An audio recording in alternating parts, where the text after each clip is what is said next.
എത്ര കാലമായി ഉസ്താദേ കണ്ണുനീര് കുടിക്കുന്നു. പരാതി പറയില്ലേ, പരാതി പറയില്ലേ. അല്ലാഹു ഒരു പരീക്ഷണം തരുന്ന സമയത്ത് ക്ഷമിക്കുന്നവനുണ്ടല്ലോ. ക്ഷമിക്കാനാ നമ്മളിൽ പലർക്കും മനസ്സില്ലാത്തത്. പറഞ്ഞുകൊണ്ട് നടക്കുകയാണ്, എല്ലാവരോടും പരാതിയാണ്. ഇങ്ങനെ വന്നല്ലോ, ഞാൻ നല്ലവനായിരുന്നല്ലോ, എന്നിട്ടും എനിക്ക് ഈ ഗതി വന്നല്ലോ എന്ന് പരാതി പറയുന്ന മനുഷ്യ. അല്ലാഹുവിന്റെ പ്രവാചകൻ എത്രയോ പേരുടെ ചരിത്രം പറഞ്ഞു തരുന്നുണ്ട്. അല്ലാഹു തന്നെ പരിശുദ്ധമായ ഖുർആനിലൂടെ ചോദിക്കുകയാ, നിനക്ക് സ്വർഗം വെറുതെ കിട്ടുമെന്ന് നീ കരുതുന്നുണ്ടോ? അല്ലാഹു തന്നെ ചോദിക്കുകയാണ്, എന്റെ അനുഗ്രഹങ്ങൾ കൊണ്ട് നിറച്ച സ്വർഗമുണ്ടല്ലോ, ആ സ്വർഗം നിനക്കങ്ങ് വെറുതെ കിട്ടുമെന്ന് നീ കരുതുന്നുണ്ടോ? അല്ലാഹു പറയുകയാ, ഒരിക്കലും നിനക്ക് സ്വർഗം വെറുതെ കിട്ടില്ല. നിന്റെ മുൻഗാമികൾ അനുഭവിച്ച ദുഃഖങ്ങളും ദുരിതങ്ങളും പ്രയാസങ്ങളും വേദനകളും ഇതെല്ലാം നീയും അനുഭവിക്കാതെ എന്റെ സ്വർഗം നിനക്ക് വെറുതെ കിട്ടുമെന്ന് തോന്നുന്നുണ്ടോ? അതുകൊണ്ട് സഹോദരാ, അല്ലാഹു സുബ്ഹാനഹു വ തആല ഏത് പരീക്ഷണം നൽകിയാലും ക്ഷമിക്കണേ. ക്ഷമിക്കുന്നവന് സ്വർഗമുണ്ടെന്ന് നബി മുഹമ്മദ് മുസ്തഫ. നബി മുഹമ്മദ് മുസ്തഫ, ഉറക്കെ നബി മുഹമ്മദ് മുസ്തഫ സല്ലല്ലാഹു അലൈഹി വസല്ലമ തങ്ങൾ പറഞ്ഞു, ജീവിതത്തിൽ പരീക്ഷണങ്ങൾ ഉണ്ടാകുമ്പോൾ, രോഗം വരുമ്പോൾ പറയും, ഉസ്താദേ 5 നേരം നിസ്കരിക്കുന്നവനായിരുന്നു, എന്നിട്ട് എനിക്കിത് വന്നല്ലോ. ഇത്ര കൊല്ലമായി ഉസ്താദേ ഞാൻ കരഞ്ഞ അല്ലാഹുവോട് ദുആ ചെയ്യുന്നു, എനിക്കൊരു വീടില്ലല്ലോ, എനിക്ക് മക്കളില്ലല്ലോ, എന്റെ കടം മാറുന്നില്ലല്ലോ. ക്ഷമിക്കാനുള്ള മനസ്സുണ്ടാകണം. എല്ലാം അല്ലാഹുവിന്റെ പരീക്ഷണമാണെന്ന് നബി മുഹമ്മദ് മുസ്തഫ സല്ലല്ലാഹു അലൈഹി വസല്ലമ തങ്ങൾ പറഞ്ഞു തരുമ്പോൾ നമുക്കതില്ലാതെ പോയി. നമുക്ക് ക്ഷമിക്കാനുള്ള ഒരു മനസ്സില്ല. എല്ലാവർക്കും വെപ്രാളമായി ഏത് കാര്യം എടുത്തു നോക്കിയാലും ഒന്നിനും ക്ഷമിക്കാൻ വയ്യ. എന്റെ പ്രിയമുള്ള സഹോദരങ്ങളെ, നമ്മുടെ ഉമ്മാന്റെ ഗർഭാശയത്തിൽ കടന്ന സമയത്ത് അള്ള എഴുതി വെച്ചതല്ലേ, മലക്ക് വന്ന് എഴുതി വെച്ചതല്ലേ ഇതെല്ലാം. ഇതൊക്കെ അനുഭവിക്കാതെ പോകാൻ കഴിയുമോ? എന്തെങ്കിലും ഒരു രോഗം വരുമ്പോ തലവേദന വന്നാ പോലും 4 പേരോട് നമ്മൾ പറയും, തലവേദനയാ തലവേദനയാ എന്ന് 4 പേരോട് നമ്മൾ പറയും. എന്റെ പ്രിയപ്പെട്ട സഹോദരങ്ങളെ, ക്ഷമിക്ക്, അല്ലാഹു നിങ്ങൾക്ക് സ്വർഗം തരുമെന്ന് നബി മുഹമ്മദ് മുസ്തഫ. ഉറക്കെ നബി മുഹമ്മദ് മുസ്തഫ സല്ലല്ലാഹു അലൈഹി വസല്ലമ തങ്ങൾ പറയുമ്പോൾ, എന്റെ പ്രിയമുള്ളവരെ, നമുക്കെല്ലാവർക്കും ക്യാൻസർ എന്ന് പറഞ്ഞാ വല്ലാത്ത പേടിയാ. എല്ലാവരും ദുആ ചെയ്യുന്നത്, പടച്ചവനെ എനിക്ക് ക്യാൻസർ തരല്ലേ അല്ലാ, എനിക്ക് ക്യാൻസർ തരല്ലേ അല്ലാ. ഞാനും നിങ്ങളും എപ്പോ ദുആ ചെയ്താലും ദുആ ചെയ്യുന്നത് എങ്ങനെയാണ് എങ്കിൽ, അല്ലാഹുവേ നാളെ പടച്ചുറപ്പിന്റെ പരലോകത്തേക്ക് കടന്നു വരുമ്പോ അല്ലാഹുവിന്റെ കോടതിയിൽ നമ്മളെല്ലാവരും ഇങ്ങനെ ഒരുമിച്ച് നിൽക്കുന്ന ദിവസമുണ്ടല്ലോ. ക്യാൻസർ പിടിച്ച മനുഷ്യൻ അല്ലാഹു കൊടുക്കുന്ന പ്രതിഫലം കാണുമ്പോ, ക്യാൻസർ പിടിച്ച മനുഷ്യന് അല്ലാഹു കൊടുക്കുന്ന പ്രതിഫലം കാണുമ്പോ, അത് വരാത്ത മനുഷ്യൻ പറയുവത്രേ, എനിക്കിത് വന്നില്ലല്ലോ എന്ന് പറഞ്ഞിട്ട് ഖേദിക്കുമെന്ന് നബി മുഹമ്മദ് മുസ്തഫ സല്ലല്ലാഹു അലൈഹി വസല്ലമ തങ്ങൾ പറയുമ്പോ, അതിന്റെ കാരണം എന്താ? ആ രീതിയിൽ മരണപ്പെടുന്ന മനുഷ്യന് ഷഹീദിന്റെ കൂലിയുണ്ടെന്നാ. രീതിയിൽ മരണപ്പെടുന്ന മനുഷ്യന് ഷഹീദിന്റെ കൂലിയുണ്ടെന്ന് നബി മുഹമ്മദ് മുസ്തഫ സല്ലല്ലാഹു അലൈഹി വസല്ലമ തങ്ങൾ പറഞ്ഞു തരുമ്പോ, എന്റെ പ്രിയമുള്ള സഹോദരാ, വയറിന്റെ ഉള്ളിൽ രോഗമുണ്ടായിട്ട് മരണപ്പെടുന്നത് അത് ഷഹീദിന്റെ കൂലിയുള്ള മരണമാണെന്ന് മഹാന്മാര് നമുക്ക് പറഞ്ഞു തരുമ്പോ, എന്റെ പ്രിയപ്പെട്ടവരെ, അല്ലാഹുവിന്റെ പ്രവാചകന്റെ പ്രിയപ്പെട്ട സ്വഹാബിയുണ്ടല്ലോ, മഹാനായ മുആദ് ഇബ്നു ജബൽ റളിയല്ലാഹു തആല അൻഹു.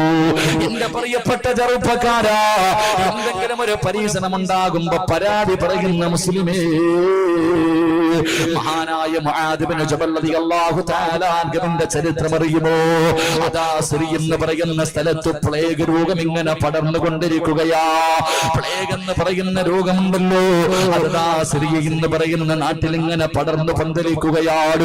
ജനങ്ങളെല്ലാവരും വല്ലാത്ത ഭയത്തിലാ, ജനങ്ങളെല്ലാവരും വല്ലാത്ത ഭയത്തിലാ, എല്ലാവരും ഭയന്ന് വിറച്ചുകൊണ്ട് നടക്കുകയാണ്. മഹാനായ മുആദ് ഇബ്നു ജബൽ റളിയല്ലാഹു തആല അൻഹു ജനങ്ങളോട് പറഞ്ഞതെന്തെന്നറിയോ?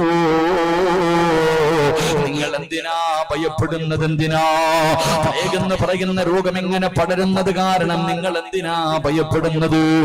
എനിക്കൊരു ഭയവുമില്ല. എനിക്ക് ഏറ്റവും വലിയ ഭയം രണ്ട് കാര്യത്തിലാ. മുആദ് ഇബ്നു ജബൽ റളിയല്ലാഹു തആല അൻഹു തന്റെ നാട്ടുകാരോട് പറയുകയാണ്, എനിക്ക് പ്ലേഗ് എന്ന് പറയുന്ന രോഗത്തിലല്ല ഭയമുള്ളത്, എനിക്ക് ഭയമുള്ളത് രണ്ട് കാര്യത്തിലാ. ഒന്നാമത്തെ കാര്യം എന്തെന്നറിയുമോ? ഈ ലോകത്ത് നിന്ന് യാത്ര പറയുമ്പോ ഒരു മുഅ്മിനായിട്ടാണോ മരിക്കുന്നത് അതോ മുനാഫിക്കായിട്ടാണോ മരിക്കുന്നത്? അല്ലാഹുവേ, എനിക്കതിലൊരു ഉറപ്പില്ലല്ലോ അല്ലാ. എനിക്കതാണ് ഏറ്റവും വലിയ ഭയമെന്ന് പറയുമ്പോ മുആദ് ഇബ്നു ജബൽ റളിയല്ലാഹു തആല അൻഹു തന്റെ ജനതയോട് അവിടുന്ന് പ്രഭാഷണം നടത്തുകയാ. അവിടുന്ന് പ്രഭാഷണം നടത്തിയിട്ട് അവിടുന്ന് പറഞ്ഞു, അല്ലാ, എന്ന് പറയുന്ന രോഗം വരുന്നതും ആ രോഗം കാരണം മരണപ്പെടുന്നതും അത് നിന്റെ അനുഗ്രഹമാണല്ലോ. എനിക്കും എന്റെ കുടുംബത്തിനും തരണേ അല്ലാ. മുആദ് ഇബ്നു ജബൽ റളിയല്ലാഹു തആല അൻഹു അവിടുന്ന് ദുആ ചെയ്യുകയാണ്. ജനങ്ങൾ മുഴുവനും അത്ഭുതത്തോടെ നിൽക്കുകയാണ്.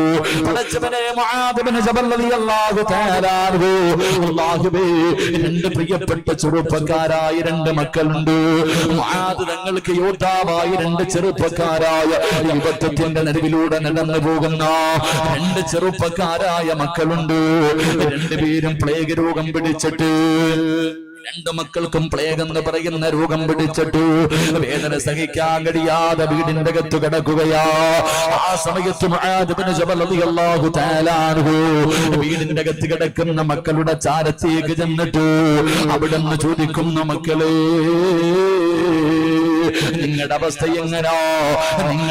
എങ്ങനോ എന്ന് തന്റെ പ്രിയപ്പെട്ട പിതാവ് തന്റെ മക്കളോട് ചോദിക്കുമ്പോ ആ ചെറുപ്പക്കാരായ രണ്ട് മക്കളും ചിരിച്ചുകൊണ്ട് പറഞ്ഞ മറുപടി എന്തെന്നറിയുമോ? അൽ ഹഖ്ഖു മിർ റബ്ബിക ഫലാ തകൂനൂ, അൽ ഹഖ്ഖു മിർ റബ്ബിക ഫലാ തകൂനൂ മിനൽ മുൻദരീൻ. അവിടുന്ന് അതാ തന്റെ പ്രിയപ്പെട്ട പിതാവിനോട് അവിടുന്ന് പറഞ്ഞു കൊടുക്കുമ്പോ മുആദ് തങ്ങൾ പറയുന്ന, മക്കളെ, ക്ഷമിക്കൂ, നിങ്ങൾക്ക് അല്ലാഹു സ്വർഗ്ഗം തരുമെന്ന് പറയുമ്പോ അവസാനം യോദ്ധാക്കളായ ചെറുപ്പക്കാരായ രണ്ട് മക്കളും അവിടുന്ന് പ്ലേഗ് രോഗം പിടിപെട്ടങ്ങ് മരണം. भैया, चोरी के बाद नया മുആദ് കരഞ്ഞില്ല. എല്ലാം അല്ലാഹുവിന്റെ പരീക്ഷണമാണല്ലോ. പടച്ചവനെ, രണ്ട് മക്കളും മരണപ്പെട്ടു. മുആദ് തങ്ങൾക്ക് രണ്ട് ഭാര്യമാരുണ്ടായിരുന്നു. ഭാര്യമാരോട് നീതി പുലർത്തുന്ന ഭർത്താവായിരുന്നു മുആദ് ഇബ്നു ജബൽ റളിയല്ലാഹു തആല അൻഹു. രണ്ടുപേർക്കും പടച്ചവനെ ഒരു ദിവസം ഒരു ഭാര്യയുടെ കൂടെ, രണ്ടാമത്തെ ദിവസം രണ്ടാമത്തെ ഭാര്യയുടെ കൂടെ. പടച്ചവനെ, ഒരു ഭാര്യയുടെ കൂടെ താമസിക്കുമ്പോ ഒന്നുമെടുക്കാം